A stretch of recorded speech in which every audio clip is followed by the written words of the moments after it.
And then there were four focusing on the NFC Championship game here. And Sam Darnold, despite the fact that the two games against the Rams were incredibly close and the Seahawks won one of them, he has not played well against the Rams, is what I should have said. He's thrown 2 touchdowns and 6 picks against L.A. compared to 23 touchdowns and 8 picks against everybody else. So this is the third meeting between these teams. Dan has tape on both of the quarterbacks. We'll start with the Darnold side of it. What are we looking for specifically in this matchup from him? Yeah, the big thing for Sam Darnold is he going to listen to his feet? That's something that at times he's been great at and times it's hurt him. So double linebackers, this is empty. So 5 out in the pass concept.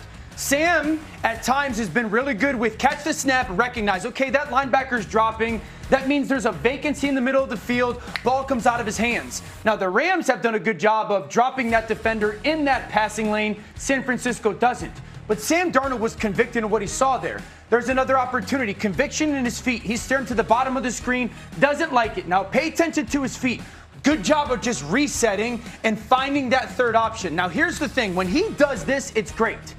It also tells to the defense of, we can get him to throw the ball where we want to. San Francisco's that close to getting a hand on the football. Once again, that empty set.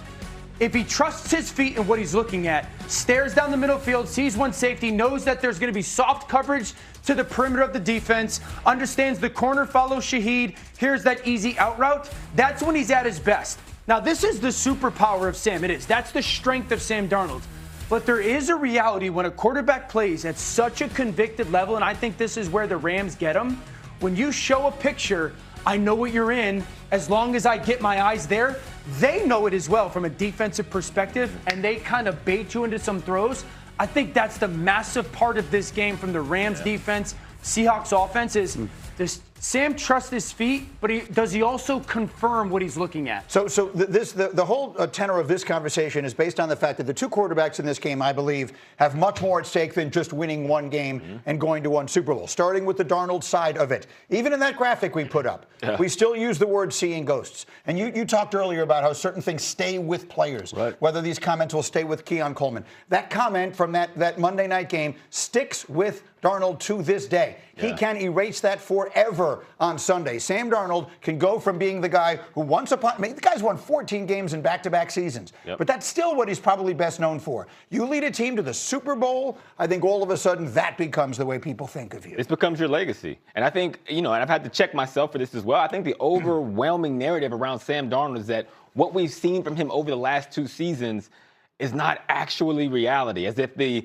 magical carriage is going to turn into a pumpkin at any moment. And when they play against the Rams, those are the really tough matchups for him, where it does seem, to Dan's point, that he is seeing ghosts a little bit, that he's second-guessing himself, that what he expects to be there, when it doesn't show up there, he now plays differently. And for this game, that's what he's going to have to combat. He's going to have to show a version of Sam Darnold against the Los Angeles Rams, dating back to last year when he played them late in the season with the Vikings, that he can get over that hump. Because if he can, and you think about this legendary quarterback class of 2018 with Sam Darnold, Josh Allen, Baker Mayfield, Lamar Jackson, multiple-time MVPs, him being the first one to take his team to a Super Bowl is significant, and it will cement in everyone's mind that he is the quarterback we see over these last 2 seasons. Also, on a point that you're talking about his feet, I'm going to go to his oblique. Last week, he hurt his oblique 2 days before the game, didn't throw. Right.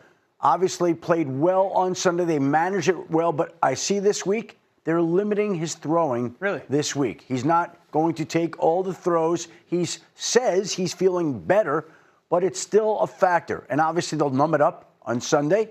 He'll get through it. It's not like he's not going to play. He's going to be out there.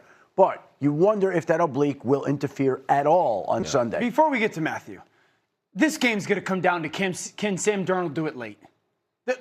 If you're the Rams defense, there's no Zach Charbonnet. This is an offense that is a run. They're going to make Sam Darnold beat them again late in the game. Can he?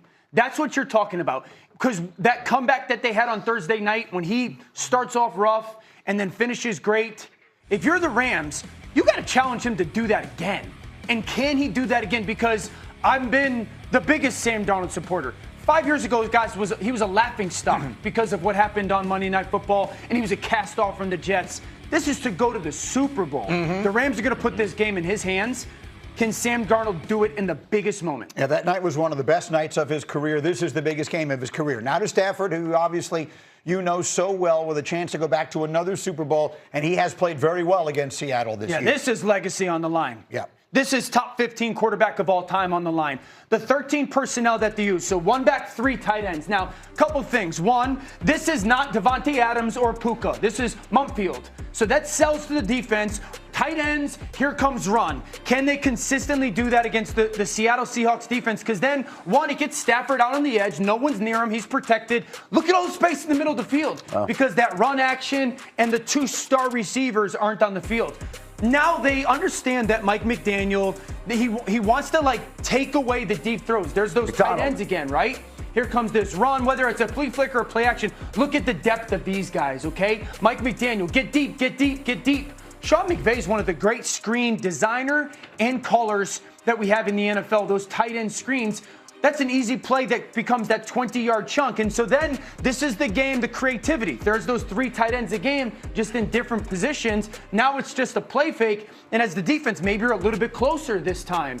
And you lift the coverage and you're paying attention to the tight end screen. Here comes Puka on the huge in route. This felt like the game winner. And so I think the 3 tight ends matter a ton in this game, because that's really when McVay, at least in this iteration, becomes his most creative. How does Seattle handle that? And can they get to Matthew Stafford out of that grouping? Well, huge determination of who wins that game. I agree with you on legacy. Here's the way I look at it, as one who has paid attention to this forever. If Matthew Stafford had retired before this season began, he's a 1-time Super Bowl champ who's accumulated a lot of big numbers and did a lot of losing in Detroit. I think that he would have been right on the borderline of being a Hall of Famer eventually. He probably maybe would have gotten in eventually. I don't think it was a lock.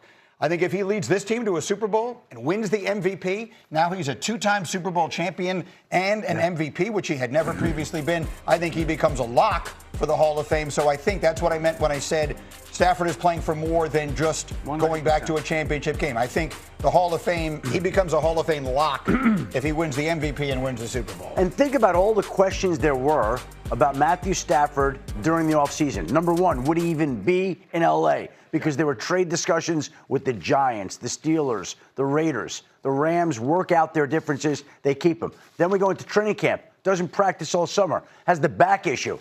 You would never know that this is a quarterback that could have been traded, that had the back injuries, that now is on the verge of cementing that legacy that you're talking about. Absolutely. If he pulls it out this year, he is a Hall of Famer, and I probably wouldn't have said that before this season, because the narrative around Matt Stafford is that even with his Super Bowl, the naysayers will say, oh, they loaded a bunch of talent on that team. And when in Detroit, because of the losing, and Matt Stafford was never at the level that Sam Darnold was in the low points of his career, because he's also been uber talented.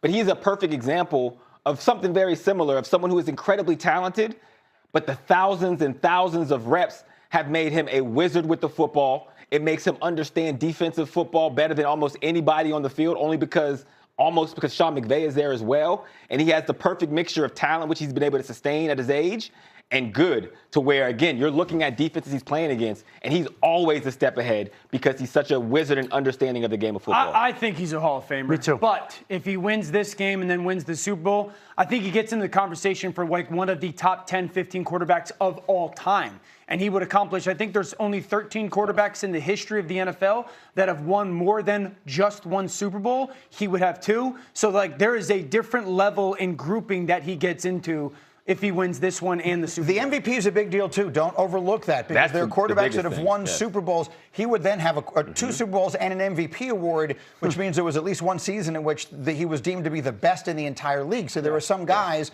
that they will raise these questions about. I mean, Eli Manning didn't get in his first year. I thought he would. I believe he will get in for sure eventually. It's a question of time. But I think Stafford, the MVP, would push him even ahead of that on the line. So we'll see. So both quarterbacks have a legacy at stake in the NFC game, and obviously a trip to Santa Clara.